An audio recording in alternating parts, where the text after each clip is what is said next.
Hello students, welcome back. I hope all you are fine and well. तो इस बार मैं थोड़ा टाइम के बाद आ रहा हूँ क्योंकि कुछ टेक्निकल एरर्स हो गए थे। तो हमने कहाँ तक पढ़ लिया था? लास्ट क्लास में हमने डिस्कस कर लिया था बच्चों, फीचर और problem of agriculture between 1950 to 1990। 1950 से 1990 के बीच में एग्रीकल्चर सेक्टर में क्या क्या प्रॉब्लम्स थी ये हम डिस्कस कर चुके हैं ऑलरेडी। कि प्रोडक्टिविटी कम थी, disguised unemployment, high dependency on rainfall, subsistence farming, outdated technology, conflict between tenant and landlords. तो इसमें 1 नंबर में जो क्वेश्चन आ जाता है वो ये पूछ लेता है 1 मार्क्स में कि डिसगाइज्ड अनएम्प्लॉयमेंट क्या है या फिर सबसिस्टेंस फार्मिंग क्या होता है। तो इनको अच्छे से करना। अब ये तो हमने पढ़ा प्रॉब्लम्स। अब 1950 से 1990 के बीच में अब तो हमारे देश में गवर्नमेंट ऑफ इंडिया काम करने लग गई थी। प्रॉब्लम्स तो उनने बता दी, अब इसका कुछ ना कुछ सोल्यूशन भी तो ढूंढा गया होगा। क्या ढूंढा गया होगा? सोल्यूशन। तो कह रहा है policies for growth of agriculture. Agriculture के ग्रोथ के लिए क्या पॉलिसीज बनाई गई गवर्नमेंट ऑफ इंडिया ने? कह रहा है during the colonial rule there was neither growth nor equity in the agriculture sector. ठीक है, ये हमने पिछले चैप्टर में पढ़ लिया था कि कॉलोनियल रूल में ना ही एग्रीकल्चर में कोई ग्रोथ थी ना ही इक्विटी थी। दूसरा point, the policy maker of independent India had to address these issues which they did through the land reforms.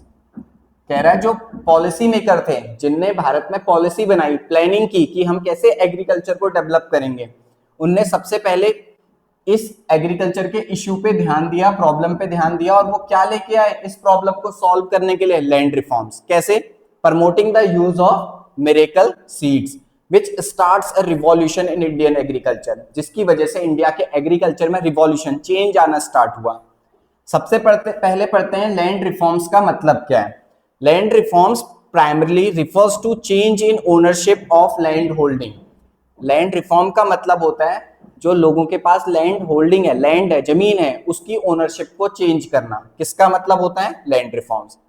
कह रहा है these has been introduced by various under developed and developing countries to attain rational land distribution pattern. जो land reform है वो कौन कौन से देश ने अडेप्ट किया?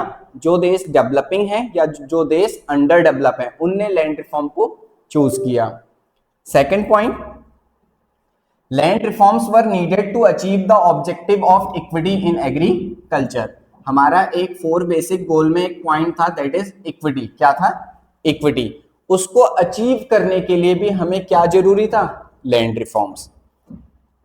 अब लैंड रिफॉर्म्स के अकॉर्डिंग हुआ क्या? कह रहा है अबॉल्यूशन ऑफ इंटरमीडिएटरीज। क्या था? अभी तक क्या होता था, जो गवर्नमेंट थी, कौन होती थी? गवर्नमेंट। वो डायरेक्ट फार्मर से कांटेक्ट नहीं कर पाती थी, बीच में कुछ ना कुछ लोग इंटरमीडिएटर होते थे, ब्रोकर होते थे। कौन होते थे ये लोग? इंटरमीडिएटर। और इनके नीचे कौन होते थे? फार्मर्स। अब सरकार ने सबसे पहले क्या किया, जो पॉलिसी लेके आए एग्रीकल्चर को इंप्रूव करने के लिए, कह रहा है अबॉल्यूशन ऑफ इंटरमीडिएटरीज। तो ये जो लोग इंटरमीडिएटर थे, ये लोग जो क्या थे? इंटरमीडिएटर, सरकार ने इनको हटा दिया। कि सरकार ने बोला, गवर्नमेंट ने बोला अब हम फार्मर्स के साथ डायरेक्ट कांटेक्ट करेंगे। हम फार्मर्स के साथ कैसे कांटेक्ट करेंगे? डायरेक्ट कांटेक्ट करेंगे। तो ये है टॉपिक अबॉल्यूशन ऑफ इंटरमीडिएटरी। कह रहा है the abolition of intermediaries brought 200 lakh tenants 2 crore into direct contact with the government. जैसे ही सरकार ने ये इंटरमीडिएटरी हटाए तो ये जो फार्मर्स थे और जो गवर्नमेंट थी आपस में डायरेक्ट कांटेक्ट में आ गई। और कितने फार्मर्स डायरेक्ट कांटेक्ट में आ गए? 200 लाख, मतलब 2 करोड़ जो फार्मर थे अब वो डायरेक्ट कांटेक्ट में थे। किसके? गवर्नमेंट के। The ownership right granted to the tenant gave them the incentive to increase the output to work effectively. क्या होता था लैंड रिफॉर्म्स में? बात को समझना, हमें यहाँ पे ओनरशिप चेंज करनी थी। किसी के पास बहुत ज्यादा लैंड है, किसी के पास बहुत ज्यादा क्या थी? लैंड थी। तो लैंड रिफॉर्म के अंदर गवर्नमेंट ने क्या किया, एक लिमिट से ज्यादा, अगर किसी पर्सन के पास एक लिमिट से ज्यादा जमीन थी तो उसको कौन टेक ओवर कर लेता था? गवर्नमेंट। वो कौन टेक ओवर कर लेता था? गवर्नमेंट। फिर गवर्नमेंट इस लैंड को, जो जमीन गवर्नमेंट ने टेक ओवर कर ली है, उनको स्मॉल स्मॉल फार्मर्स में डिस्ट्रीब्यूट कर देता था। किसमें डिस्ट्रीब्यूट कर देती थी गवर्नमेंट? स्मॉल स्मॉल फार्मर्स में डिस्ट्रीब्यूट कर देती थी और इनको ओनरशिप दे दी जाती थी। क्या दे दी जाती थी? ओनरशिप।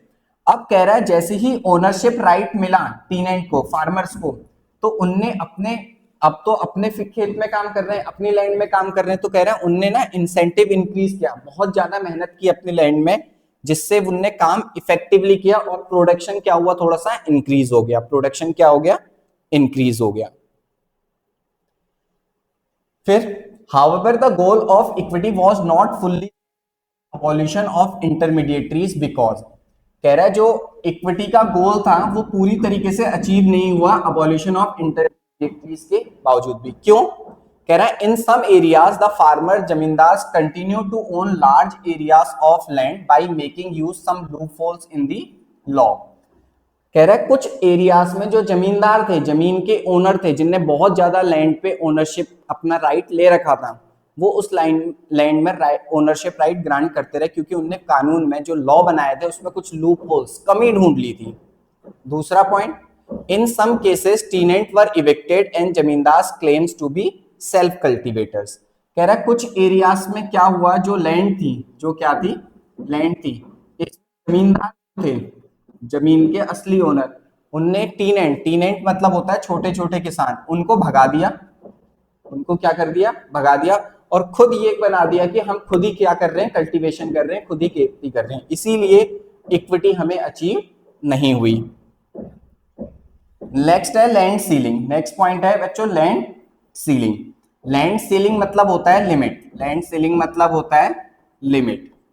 जो मैं आपको बता रहा था कि एक क्या है? लैंड है, इतनी बड़ी लैंड है, आप इसको हाइपोथेटिकली समझ लो, ये बहुत बड़ा एरिया है, ये पूरी की पूरी लैंड इस पर्सन की थी। अब सरकार ने क्या किया? लैंड रिफॉर्म्स कर दिया। लैंड रिफॉर्म्स का मतलब था कि एक लिमिट से ज्यादा लैंड किसी की नहीं हो सकती है। तो सरकार ने रूल बना दिया, मैं बस समझने के लिए, कि जो इतनी लैंड है जिसको मैं ये कर रहा हूं, इससे ज्यादा लैंड किसी भी पर्सन के पास नहीं हो सकती है, ये रूल बना दिया।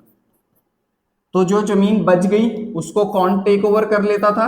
गवर्नमेंट। गवर्नमेंट उस लैंड को टेक ओवर करने के बाद किस में डिस्ट्रीब्यूट कर देती थी? टीनेंट, स्मॉल फार्मर्स में। किस में डिस्ट्रीब्यूट कर देती थी? स्मॉल फार्मर्स में डिस्ट्रीब्यूट कर देती थी।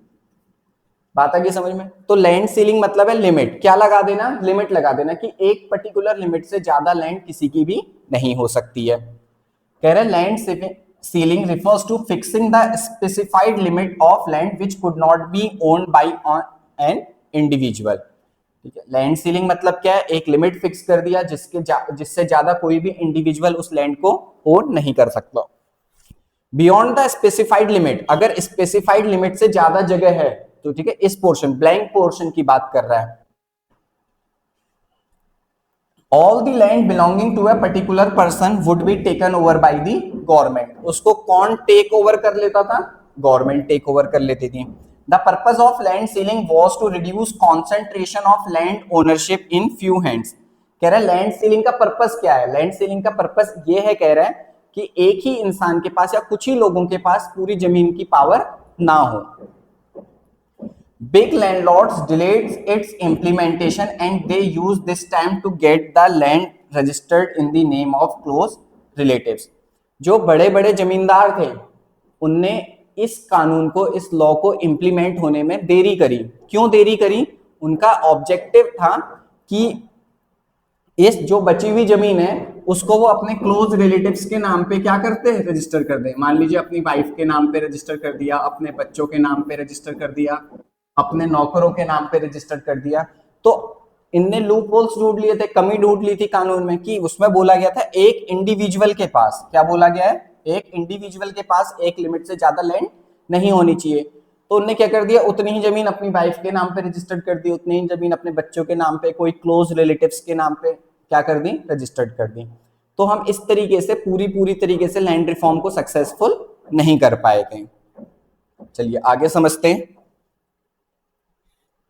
कंक्लूजन, कह रहा है land reform was successful in Kerala and West Bengal. Land reform कौन कौन से स्टेट्स में सक्सेसफुल रहा? केरला एंड वेस्ट बंगाल। तो यहाँ पे ये 1 मार्क्स का क्वेश्चन बन जाता है कि किन दो कंट्रीज में लैंड रिफॉर्म सक्सेसफुल रहा। Because government of these states were committed to the policy of land reforms. कह रहा है क्योंकि वहां की सरकार ने लैंड रिफॉर्म्स को बहुत अच्छे से इंप्लीमेंट करवाया। Unfortunately other states did not have the same level of commitment and vast inequality in land holding continue. बाकी स्टेट्स में ऐसा कुछ भी नहीं हुआ, वहां पे वही इनइक्वालिटी, मतलब किसी के पास तो बहुत ज्यादा जमीन है और किसी के पास नहीं है, वो सेम चलता रहा प्रोसेस। उसके बाद क्या हुआ, ग्रीन रिवॉल्यूशन। ठीक है, important, green revolution. At independence about 75% of countries population was dependent on agriculture. कह रहा है इंडिपेंडेंस, आजादी के टाइम पे हमारी 75% जो पॉपुलेशन थी कंट्रीज की, वो किस पे डिपेंडेंट थी, एग्रीकल्चर में। India agriculture depend on the monsoon and if the monsoon fell short the farmers were in trouble unless they had access to good irrigation facility. कह रहा है जो फार्मर्स थे, किसान थे, वो एग्रीकल्चर पे डिपेंडेंट थे और उनको जो खेती करने के लिए पानी की जरूरत होती थी वो मॉनसून पे डिपेंडेंट रहते थे, बारिश पे। अगर बारिश नहीं हुई तो फार्मर्स ट्रबल, परेशान हो जाते थे अगर उनके पास अच्छी इरिगेशन फैसिलिटी नहीं होती थी। Last, the stagnation in agriculture sector permanently broken by the green revolution. कह रहा है जो भी स्टैग्नेशन थी एग्रीकल्चर सेक्टर में वो परमानेंटली खत्म कर दी, ब्रोक कर दी ग्रीन रिवॉल्यूशन की वजह से। अब ग्रीन रिवॉल्यूशन की डेफिनेशन पढ़ते हैं, क्या है। कह रहा है green revolution refers to the large increase in production of food grains due to use of high yielding variety HYV seeds. Green revolution is the spectacular advancement in the field of agriculture. कह रहा है green revolution की वजह से हमारे देश में बहुत ज्यादा प्रोडक्शन इंक्रीज हो गया। जो हमने प्रॉब्लम पड़ी थी लो प्रोडक्टिविटी की, वो परमानेंटली खत्म हो गई। अब बहुत ज्यादा क्या हो गया, प्रोडक्शन। क्यों, due to high yielding variety HYV seeds की वजह से। क्लियर होगी बात। HYV सीड्स क्या है, main reason for agricultural revolution occurred primarily due to the miracle of new wondered seeds high yielding variety HYV seeds which raised agriculture yield per acre incredible height। तो जो green revolution में इतना बड़ा change आया, spectacular advancement आया, वो आया HYV seeds की वजह से। ठीक है, हाई यील्डिंग वैरायटी सीड्स, इसी की वजह से जो चेंज आया, बहुत ज्यादा चेंज आया, इसकी वजह से ही हमारा प्रोडक्शन क्या हो गया, बहुत ज्यादा high. Success of green revolution came in 2 phase. जो हमें सक्सेस मिली ग्रीन रिवॉल्यूशन में वो 2 फेज में मिली। कितने फेज में मिली बच्चों, 2। In the first phase mid 60s to 70s the use of HYV seeds was restricted to the more affluent states like Punjab, Andhra Pradesh, Tamil Nadu. Further use of seeds primarily benefited the wheat growing regions only। तो जो सबसे पहले हमने HYV seeds का use किया वो कौन से स्टेट्स में किया, Punjab, Andhra Pradesh, Tamil Nadu. Further the use of seed primary benefited the wheat growing region only. तो सबसे पहले जो हमने HYV सीड्स का यूज किया वो इन स्टेट्स पे किया, और कौन सी क्रॉप पे किया, वीट ग्रोइंग रीजन्स में, जहां पे हम गेहूं उगा सकें। दूसरा, in second phase mid 70s to mid 80s the HYV technology spread to a larger number of states and benefited more variety of crops. तो सेकेंड फेज में कह रहे हैं हम और स्टेट्स में भी गए और क्रॉप्स पे भी हमने क्या किया, इस टेक्नोलॉजी का यूज किया। Impact of green revolution. Green revolution का क्या इंपैक्ट पड़ा, ठीक है, ग्रीन रिवॉल्यूशन का क्या इंपैक्ट पड़ा वो समझते हैं। The spread of green revolution technology enabled India to achieve self-sufficiency. India was no longer at the mercy of America or any other nation for the food requirement. कह रहा है green revolution की वजह से अब हम सेल्फ सफिशिएंट हुए थे फूड प्रोडक्शन में। अब हमें किसी और देश की जरूरत नहीं पड़ती थी कोई भी फूड रिक्वायरमेंट को फुलफिल करने की। Attaining marketable surplus. अब हम क्या करने लग गए थे, मार्केटेबल सरप्लस अटेन करने लग गए थे। मतलब जो भी फार्मर्स थे, जो भी क्या थे, फार्मर्स, वो अपनी लैंड में HYV सीड्स का यूज कर रहे थे। अब HYV सीड्स का यूज कर रहे थे तो प्रोडक्शन बहुत ज्यादा क्या हो गया, बढ़ गया। प्रोडक्शन बढ़ने की वजह से वो उनको भी वीट या क्रॉप की रिक्वायरमेंट होती थी वो अपने लिए स्टोर कर लेते थे। उसके बाद जो भी एक्स्ट्रा होता था, जो भी क्या होता था, एक्स्ट्रा, उसको मार्केट में सोल्ड कर देते थे, उसको मार्केट में क्या कर देते थे, सोल्ड। अब इस तरीके से मार्केट में अब ज्यादा गुड सोल्ड होने लग गए, इसीलिए कह रहा है अटेनिंग मार्केटेबल सरप्लस। जो एक्स्ट्रा प्रोड्यूस होगा, जो हम ज्यादा प्रोड्यूस करेंगे, वो कहां बेच देंगे, मार्केट में। वो देखो क्या लिखा है, marketable surplus refers to that part of agricultural produce which is sold in the market by farmer meeting their own consumption requirement। meeting their own consumption requirement का मतलब यही है, अपने लिए वो सामान जितना भी उनको अपने लिए व्हीट राइस वगैरह जो भी चाहिए उतना तो वो अपने लिए रख लेंगे, उसके बाद जो भी एक्स्ट्रा होगा कहां सोल्ड कर देंगे, मार्केट में। कह रहा है a good portion of rice and wheat produce during the green revolution period was sold by the farmers in the market. कह रहा है बहुत अच्छा पोर्शन किसानों ने गेहूं और चावल को कहां पे बेचा, मार्केट में, ग्रीन रिवॉल्यूशन के टाइम पे। दूसरा, buffer stock of food grain. जो गवर्नमेंट थी, जो सरकार थी, उसने क्या बनाना स्टार्ट कर दिया, buffer stock of food grains. मतलब अब वो स्टोर करके रख सकती थी फूड ग्रेन्स को, ठीक है, व्हीट राइस ऐसी क्रॉप्स को और भी क्रॉप्स को वो स्टोर करके रखती थी, बफर स्टॉक मतलब बहुत ज्यादा अमाउंट में। और उसका यूज कब करती थी, जब कोई नेचुरल क्लाइमेटीज आ जाए, जब कोई क्या आ जाए, नेचुरल क्लाइमेटीज आ जाए, फ्लड आ जाए, अर्थक्वेक आ जाए, उस टाइम पे इसका यूज होता था। Third, benefit to low income group. अब इसका फायदा किसको मिला, गरीबों को। क्यों, क्योंकि इससे व्हीट और राइस के प्राइस मार्केट में क्या होने लग गए, रिड्यूस। क्योंकि अब सप्लाई बढ़ गई, सभी व्हीट बेच रहे, सभी राइस बेच रहे, तो इसके प्राइस धीरे धीरे क्या होने लग जाएंगे, कम। और इसका फायदा किसको मिलेगा, गरीब लोगों को। किसको मिलेगा, गरीब लोगों का। As large portion of food grain was sold by the farmers in the market, their prices decline. This decline of price of food grains benefited the low income group people. समझ में आ गई बात। चलो आगे चलते हैं, आगे समझते हैं।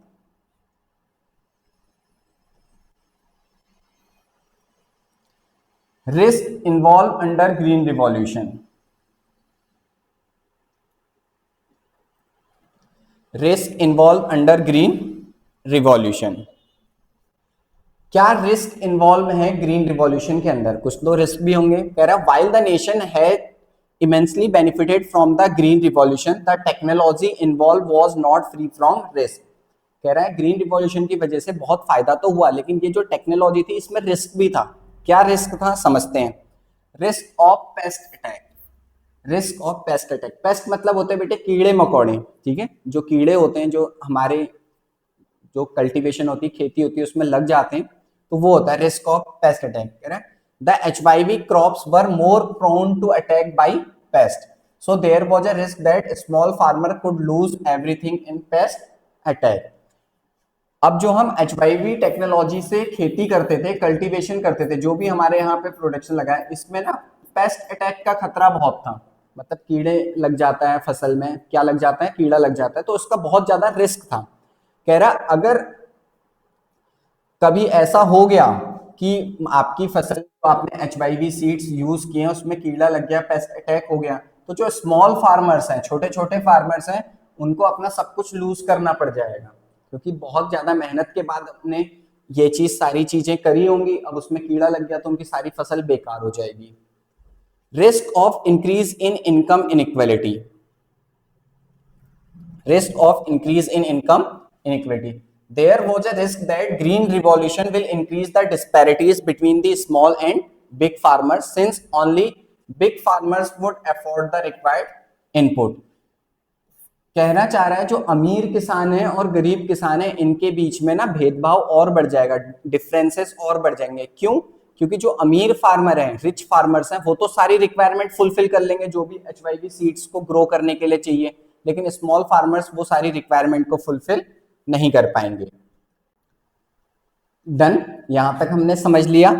अब debate over subsidies to agriculture. ऐसा हुआ कि HYV सीड्स को यूज करने के लिए आपको फर्टिलाइजर्स चाहिए होते हैं। क्या चाहिए होते हैं, फर्टिलाइजर्स, केमिकल फर्टिलाइजर्स, जो बहुत ज्यादा कॉस्टली आते हैं, जो बहुत ज्यादा क्या आते थे, कॉस्टली आते हैं, महंगे आते हैं। अब रिच फार्मर्स तो उसको इजीली अफोर्ड कर सकते हैं, जो भी रिक्वायर इनपुट चाहिए आपको किस चीज के लिए, H5B सीड्स को प्रोड्यूस करने के लिए, जो लेकिन जो पुअर फार्मर्स थे, गरीब किसान थे, वो ये सारी चीजों को अफोर्ड नहीं कर सकते थे। इसीलिए गवर्नमेंट ने डिसाइड किया कि हमें क्या देनी चाहिए, सब्सिडी देनी चाहिए। हमें क्या देनी चाहिए, सब्सिडीज देनी चाहिए। सब्सिडीज देने की वजह से क्या होगा, कह रहे हैं कि जो गरीब किसान है वो लोग भी रिक्वायर्ड इनपुट, जो भी H5B सीड्स को ग्रो करने के लिए और चीजों की जरूरत होती है, जैसे फर्टिलाइजर्स चाहिए, वाटर सप्लाई चाहिए, ड्रेनेज फैसिलिटीज चाहिए, वो भी वो अफोर्ड कर पाएंगे। लेकिन जो इकोनॉमिक्स होते हैं, बहुत सारे लोग थे, तो कुछ उसके फेवर में थे, कुछ लोग उनके किस में थे, अगेंस्ट में थे। तो क्या कहना था उनका, देखिए, debate over subsidies to agriculture. The government provide loans or subsidies at a low interest to small farmers so that they would access the required input, that is H5B seeds and expensive fertilizers। कह रहा है सरकार ने क्या किया, loan provide किए और subsidies provide की लो इंटरेस्ट रेट में, किनको, स्मॉल फार्मर्स को, जिससे वो क्या, किस चीज को एक्सेस कर सके, उनकी पहुंच हो सके, रिक्वायर्ड इनपुट मतलब आपको H5B सीड्स खरीदने, उसके लिए पैसा चाहिए, आपको एक्सपेंसिव फर्टिलाइजर चाहिए, उसके लिए पैसा चाहिए। तो अब क्या हुआ, कुछ लोग इसके फेवर में थे, कुछ लोग इसके अगेंस्ट में थे। जो लोग फेवर में थे उनका क्या कहना था कि सब्सिडीज देने चाहिए। वो क्या कहना चाहते थे, क्यों कह रहे हैं वो सब्सिडीज देनी चाहिए, उनका मानना था majority of farmers were very poor and they will not be able to afford the required input without subsidies. कह रहा है ज्यादातर जो किसान थे वो गरीब थे और बिना सब्सिडी के वो रिक्वायर्ड इनपुट को परचेज नहीं कर पाएंगे। रिक्वायर्ड इनपुट मतलब H5B सीड्स चाहिए, आपको एक्सपेंसिव फर्टिलाइजर्स चाहिए उस क्रॉप के लिए। कह रहा है eliminating subsidies will increase income inequality between rich and poor farmers which will violate the ultimate goal of equity. हमने 4 बेसिक गोल पढ़े थे, growth, modernization, self reliance, equity. कह रहे हैं अगर हम सब्सिडी नहीं देंगे तो जो रिच और पुअर है उनके बीच में इनकम इनइक्वालिटी और बढ़ जाएगी, जिसकी वजह से जो हमारा गोल था इक्विटी अचीव करना, वो हम अचीव नहीं कर पाएंगे। जो लोग फेवर में थे, जो लोग अगेंस्ट में थे, उनका क्या कहना था, इकोनॉमिस्ट अगेंस्ट दी सब्सिडीज। जो लोग अगेंस्ट में थे उनका कहना था subsidies do not benefited the poor farmers as the substantial amount of subsidy go to the fertilisers industry. इन लोगों का ये मानना था कि सब्सिडी देने से किसानों का कोई फायदा नहीं होगा, इसका असली मजे तो ले लेंगे कौन, फर्टिलाइजर इंडस्ट्री ले लेंगी। कौन ले लेंगी इसका असली फायदे, इंडस्ट्री। कैसे ले लेंगे, उनका क्या कहना था, मान लीजिए एक एग्रोकेमिकल है, ठीक है, एक एग्जाम्पल मैंने आपको बता दिया है, एग्रोकेमिकल करके फर्टिलाइजर इंडस्ट्री है। अब फार्मर्स जो हैं, छोटे छोटे फार्मर्स, छोटे छोटे जो किसान हैं, ये कौन है, फार्मर्स।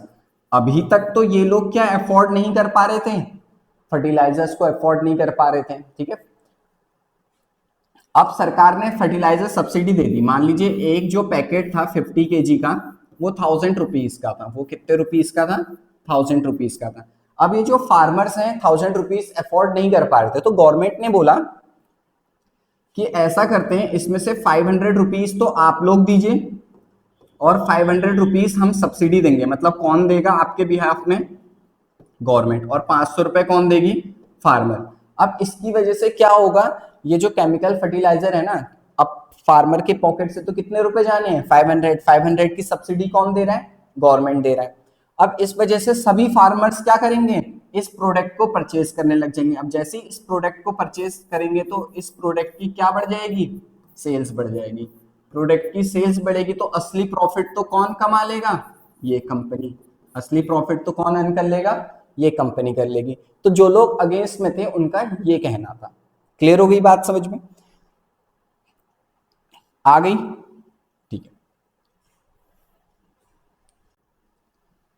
देन तो हमने यहां तक समझ लिया। अब नेक्स्ट क्लास में हमारे पास एक छोटी सी क्लास और होगी, वहां पे फिर ये चैप्टर क्या हो जाएगा बच्चों, कंप्लीट होगा। तब तक के लिए आप वीडियो को लाइक कीजिए, कमेंट कीजिए, नए हैं तो सब्सक्राइब कीजिए, अपने फ्रेंड्स में शेयर कीजिए और अच्छे से नोट्स बनाइएगा। गारंटी देता हूं कि ये सारी ही टॉपिक्स आपके बोर्ड के एग्जाम में इन्हीं में से आएगा, कुछ भी बाहर से नहीं आएगा। तो मिलते हैं जल्दी ही, तब तक के लिए थैंक यू सो मच।